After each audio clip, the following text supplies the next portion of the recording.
Alright guys, स्वागत है आपका इस वीडियो में। तो फाइनली यहाँ पे काइजू नंबर 8 का एपिसोड नंबर 10 आ चुका है। और मुझे नहीं पता यार इस सीज़न के अंदर कितने एपिसोड होने वाले हैं। अगर आपको कोई आइडिया है तो ज़रूर बताना, नहीं तो हमें इसे बाय बाय करना पड़ेगा, क्योंकि यार इतनी अच्छी आने में लग रही है। अब यार मैं इतनी सारी बातें क्यों कर रहा हूँ, जल्दी से हम वीडियो के ऊपर आ जाते हैं, क्योंकि इस एपिसोड का नाम है सीक्रेट रिवील्ड। और यार अब आपको शायद थोड़ा बहुत समझ ही आ गया होगा कि कौन सा सीक्रेट यहाँ पे रिवील होने वाला है। अब यार मैं आपको बता दूँ कि इस एपिसोड के अंदर जितने भी फाइट सीन्स हैं वो आप जाके मेरे टेलीग्राम चैनल पे एंजॉय कर सकते हो, क्योंकि वहाँ पे मैंने इस एपिसोड की लिंक ऑलरेडी शेयर कर दी है। तो चलिए फिर ये वीडियो शुरू कर लेते हैं और बाकी बातें वीडियो के एंड में कर लेंगे। और हाँ, टेलीग्राम चैनल की लिंक आपको डिस्क्रिप्शन में मिल जाएगी। तो यार जैसे कि आपको याद होगा, लास्ट एपिसोड के एंड में ये गॉडजिला आ गया था यहाँ पे। अब यार मैं इसको गॉडजिला ना बोलूँ तो और क्या ही बोलूँ।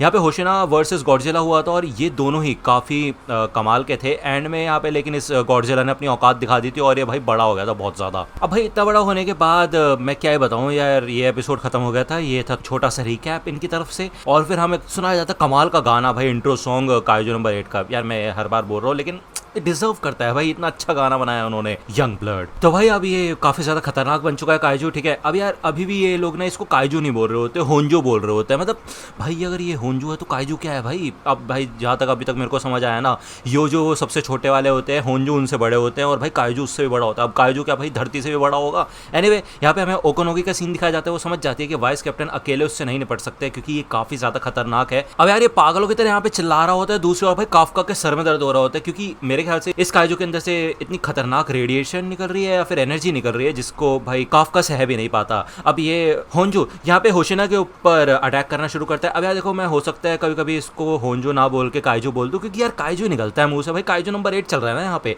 तो यार होशिना यहाँ पे अपनी ब्लेड्स का काफी कमाल का प्रदर्शन दिखाता है हम लोगों को। यहाँ पे काफी अलग अलग तरीके से काटने की कोशिश करता है वो इस गॉडजिला को, लेकिन भाई घंटा कुछ नहीं होता, क्योंकि भाई उसकी ब्लेड्स इतनी ज्यादा बड़ी नहीं है कि वो पूरी तरह से उसको काट पाए, ठीक है ना। बस थोड़े बहुत स्क्रैच ही लग पा रहे हैं उसके ऊपर। इसी वजह से यहाँ पे उसको बड़े काइजू से लड़ना पसंद नहीं, जब भी वो छोटे अपने साइज के काइजू से लड़ता है और उनकी वाट भी लगा देता है अच्छे से, ठीक है ना। तो यहाँ पे होशिना यही सोचता है कि उसे अपनी स्पीड का इस्तेमाल करके इस काइजू के बैक पे जाना होगा और उसके कोर पे हमला करना पड़ेगा डायरेक्टली। लेकिन तभी यहाँ पे उसकी जो लिमिट होती है वो टच हो जाती है। अब आपको याद होगा यार, उसने अपना लिमिटर ऑफ कर दिया था और भाई ऑब्वियस सी बात है यहाँ पे उसकी भी एक लिमिट है, ठीक है ना। तो अब 10 मिनट हो चुके हैं उसकी मैक्सिमम रिलीज के बाद से, तो ऑब्वियस सी बात है अब उसको रुकना होगा यहाँ पे। तकरीबन उसके हिसाब से यहाँ पे 1 मिनट और बचा होता है उसके पास। और यहाँ पे एक ड्रैगन आता है जो कि भाई आते साथ अपने आप सेल्फ एक्सप्लोड हो जाता है और यहाँ पे 3-4 ड्रैगन और आ जाते हैं। मतलब बेसिकली ये जो ड्रैगन्स होते हैं ना, अब टाइम बॉम्ब की तरह बन चुके होते हैं। ओके, अब यहाँ पे इस धूल की वजह से होशिना को बच के निकलने का समय मिल जाता है। वो एक बिल्डिंग के अंदर आ जाता है जिससे कि वो इस काइजू के पीछे आ जाए। वो यहाँ पे तैयार होता है इस काइजू के ऊपर अटैक करने के लिए पीछे से, लेकिन तभी हमें दिखाया जाता है कि इसकी बॉडी पे पीछे से भी बहुत सारी आंखें आ जाती हैं। तो यार समझ रहे हो ना तुम, इसके ऊपर पीछे से भी हमला नहीं किया जा सकता। तभी यहाँ पे लिमिट एक्सीड हो जाती है होशिना की और मैक्सिमम रिलीज को कैंसिल कर दिया जाता है। ओके,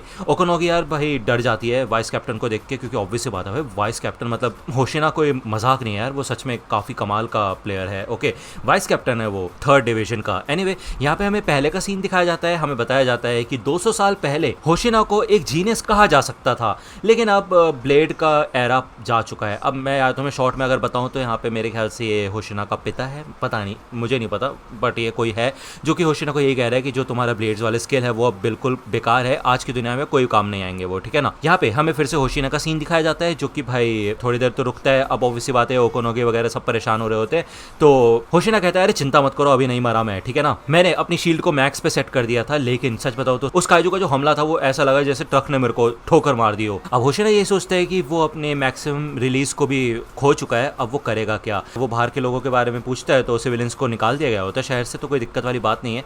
अब यहाँ पे भाई होशिना हमारा हार नहीं मानता, ठीक है ना। वो जानता है कि वो यहाँ पे इस लड़ाई को छोड़ के नहीं जा सकता, तो इसलिए उसको अंत तक लड़ना पड़ेगा। जिसके बाद यहाँ पे वो अपनी अलग अलग टेक्निक्स का इस्तेमाल करता है, लेकिन ये काइजू इतना ज्यादा फास्ट होता है हीलिंग में, अपने सारे घाव को आसानी से हील कर लेता है। और ये काइजू यही कहता है कि तुम मेरे को इन हथियारों से तो नहीं निपटा सकते, मेरे को ये बात तो समझ आ गई है। होशिना कहता भाई ये चीज तुम्हें अब पता चली है, ये तो मुझे शुरुआत से ही पता थी। यहाँ पे एक और खतरनाक अटैक होता है होशिना के ऊपर और उसे फिर से पहले वाला सीन याद आता है जब उसे कहा गया था कि गन्स के साथ भी तुम्हारी जो अनलीश कॉम्बैट पावर है वो काफी ज्यादा कम है और इससे देख तुम्हारा काम नहीं चलेगा। आगे चल के जब वो एसोसिएशन में आया तब भी उसको यही कहा गया कि तुम गिव अप कर दो, क्योंकि हर साल हमें और भी बड़े काइजूस देखने को मिलते हैं तो तुम उनसे नहीं निपट पाओगे। तो यार मतलब देखा जाए तो होशिना को बचपन से ही सेटबैक्स मिले हैं और उसके ब्लेड यूज करने की जो एबिलिटी है उसको कभी भी इंपॉर्टेंस नहीं दी गई, ठीक है। लेकिन मीना ने उसको कुछ और ही कहा था। मीना ने जब यहाँ पे प्रोफाइल देखी थी होशिना की तो उसे पता चल जाता है कि वो एक ब्लेड स्पेशलिस्ट है। होशिना को पता होता है कि अब वो आगे क्या ही बोलेगी, मतलब यही बोलेगी कि तुम्हारा एरा जा चुका है, गिव अप कर दो। लेकिन मीना यही कहती है कि क्या तुम मेरी फोर्स को ज्वाइन करोगे होशिना? आगे चल के ऐसा जरूर होगा कि हमारा सामना छोटे लेकिन ताकतवर काइजूस से होगा, तब मेरे को तुम्हारी सबसे ज्यादा जरूरत होगी, क्योंकि मैं तुम्हारी बिल्कुल ऑपोजिट हूँ। मैं ब्लेड्स का इस्तेमाल नहीं कर सकती, यहाँ तक कि मैं किचन में भी चाकू का इस्तेमाल नहीं कर सकती। तो क्या तुम मेरी टीम को ज्वाइन करोगे और मेरे लिए रास्ता खाली करोगे जब दुश्मन हमें घेर लेंगे? तो यार होशिना को ये बात याद होती है अभी भी। अब उसे याद होता है कि मीना ने उसको इंचार्ज छोड़ा था इस बेस का, तो वो यहाँ पे चाहे मर ही क्यों ना जाए वो हार नहीं मानेगा। यहाँ पे वो भाई काफी कमाल की स्किल्स का इस्तेमाल करता है अपने ब्लेड से, लेकिन भाई सच बताओ ना ये ओवर पावर होता है होशिना के सामने ये काइजू, ठीक है ना। यहाँ पे वो होशिना को पकड़ लेता है, उसको कुचलने वाला होता है, तभी यहाँ पे काफका पहुंच चुका होता है। वो यहाँ पे पूरी तरह से तैयार होता है ट्रांसफॉर्म होने के लिए। अब ऑब्वियसली बात है कि भाई अगर वो यहाँ पे ट्रांसफॉर्म हो जाएगा तो उसकी मतलब वो नहीं बच पाएगा। फिर इचिकावा उसको वॉर्न भी करता है, लेकिन काफका यहाँ पे ऑलमोस्ट ट्रांसफॉर्म हो ही गया होता है। तभी यहाँ पे मीना की आवाज आती है और वो बोलती है कि काफी अच्छा काम किया तुम सबने। तो भाई अब मीना आ चुकी है, ठीक है ना। मतलब अब यार होशिना कहता है कि भाई तुमने गलत लोगों से पंगा ले लिया, अब तुम्हें समझ आएगा।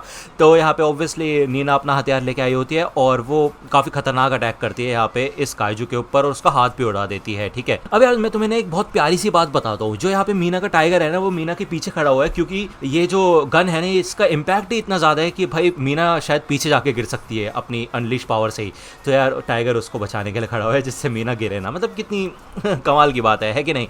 तो ऑब्वियसली बात है यहाँ पे मीना तैयार होती है इस काइजू के ऊपर हमला करने के लिए, लेकिन ये ड्रैगन्स आ जाते हैं यहाँ पे। ओके, मीना इनसे बचा के जाती है। मीना को बताया जाता है कि जो इसका कोर है वो बैक पे है। ओके, यहाँ पे होशिना अपनी मदद करता है, उसकी 63% अनलीश पावर होती है सिर्फ अभी इस समय, और वो उसका पैर काटने की कोशिश करता है जिससे कि थोड़ा हिल डुल ना पाए वो और मीना को आसानी हो इसके ऊपर टारगेट करने के लिए। तभी यहाँ पे भाई जब होशिना उसका पैर काटने की कोशिश करते हैं तो भाई नहीं हो रहा होता उससे कुछ भी। तो यहाँ पे किकोरो आ जाती है भाई और वो अपने खतरनाक हथियार से इसके ऊपर अटैक करने की कोशिश करती है, लेकिन भाई वो एक स्क्रैच भी नहीं मार पाती इसके ऊपर।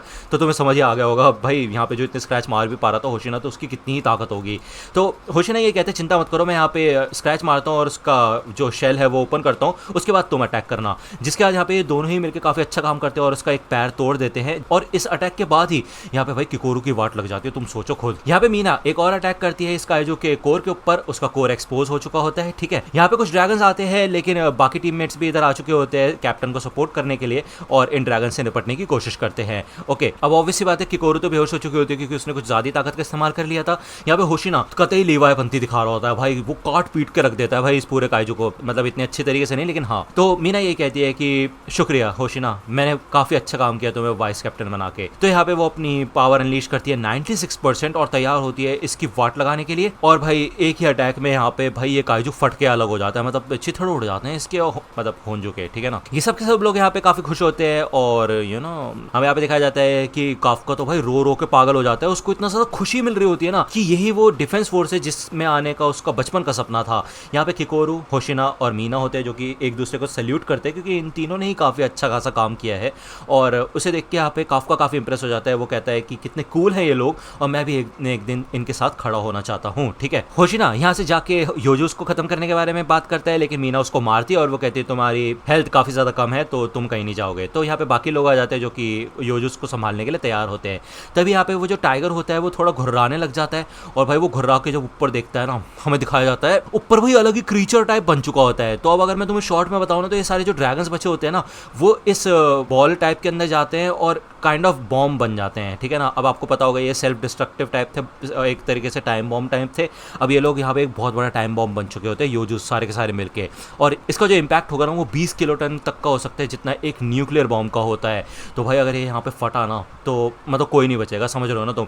तभी यहाँ पे ये जो होंजो मरा होता है वो बोलता है कि इंसानों, लगता है कि हमारी जो लड़ाई थी वो एक ड्रॉ हो चुका है। तभी यहाँ पे काफका भाग के जाता है और वो बहुत तेज भाग रहा होता है, होशिना उसको रोकने की कोशिश करता है, लेकिन तभी वो रियलाइज करता है कि भाई 100% पावर के साथ ये बंदा इतनी तेज कैसे भाग सकता है। काफका के पास कोई और चारा नहीं है बजाय ट्रांसफॉर्म होने की, वरना यार सब मर जाएंगे। तुम जानते हो इनके पास इतना टाइम नहीं है कि ये लोग यहाँ से बच के निकल पाए। ये ट्रांसफॉर्मेशन देख के सबके सब शॉक हो जाते हैं। ओकुनोगी ये कहती है कि हमें काफी बड़ा काइजू सिग्नल मिल रहा है, तकरीबन 9.8 फोर्टिट्यूड का। अब आपको याद होगा ये जो होंजो आया था इसका फोर्टिट्यूड था 9.0, तो मतलब यार अगर काफका उसका सामना भी करता तो उसकी भी वाट लगा के रख सकता था वो, है कि नहीं। मजा तब आएगा जब हमें काफका से और ज्यादा खतरनाक काइजू देखने को मिलेगा। लेकिन एनीवे ये सबके सब लोग यहाँ पे आके खड़े हो जाते हैं। काफका यहाँ पे तैयार होता है, वो यही सोचता है कि भाई इतनी देर से वो बस खाली बैठा हुआ था और सबके सब लोग अपनी जान दाव पे लगा रहे थे, तो वो ऐसे खाली नहीं बैठ सकता।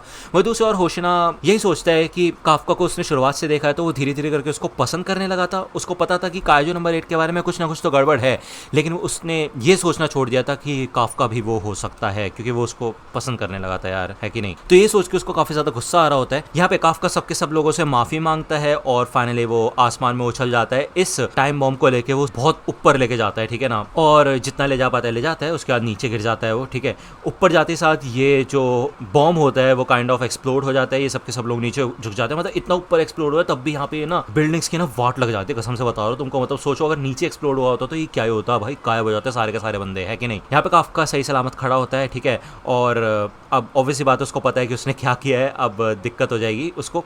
वो यहाँ पे खड़ा भी नहीं हो पाता क्योंकि उसने अपनी कुछ ज़्यादा पावर का इस्तेमाल किया। वो बूढ़ा हो चुका है, वो इन सब चीज़ों के लायक नहीं है अब, ठीक है ना। उसको ये सब नहीं करना चाहिए। तभी पीछे से मीना आती है और वो कहती है कि काफका ही भी नो, नहीं काइजू नंबर 8। यहाँ पे मीना और बाकी टीममेट्स काइजू नंबर 8 के ऊपर यानी कि काफका के ऊपर बंदूक तान लेते हैं और मीना कहती है कि मैं तुम्हें कस्टडी में ले रही हूँ। अब यार कतई अटैक ऑन टाइटन वाला सीन हो गया, तुम्हें नहीं लगता? मतलब यार यही तो होता है भाई सर्वे कॉप्स में, भाई टाइटन्स निकलते रहते हैं। अब भाई ऐसा थोड़ा ना होता है यार, मतलब यार अटैक ऑन टाइटन से ना मैं जोड़ लेता हूँ। फिर अभी देखो यार मैं क्या ही बोलूँ, फिर तुम बोलोगे यार भाई क्यों कंपेयर कर रहा है यार, अच्छा नहीं लगता मेरे को यार, मजा खराब हो जाता है। आई एम सॉरी, इसलिए तो एंड में कंपेयर किया है, एपिसोड के बीच में नहीं, ठीक है। तो दोस्तों ये एपिसोड यहीं पे खत्म होता है, नेक्स्ट एपिसोड आएगा नेक्स्ट वीक। अगर आपको ये वीडियो पसंद आए तो लाइक करना, सब्सक्राइब कर लो अगर चैनल पे नए हो तो। अगर ये पूरा एपिसोड देखना चाहते हो तो मेरे टेलीग्राम चैनल पे जाके देख सकते हो, लिंक आपको डिस्क्रिप्शन में मिल जाएगी। और शाम को 6 बजे लाइव स्ट्रीम होने वाली है तो वो भी जाके ज्वाइन कर सकते हो। मिलता हूं आपसे अगली वीडियो में, तब तक के लिए गुड बाय।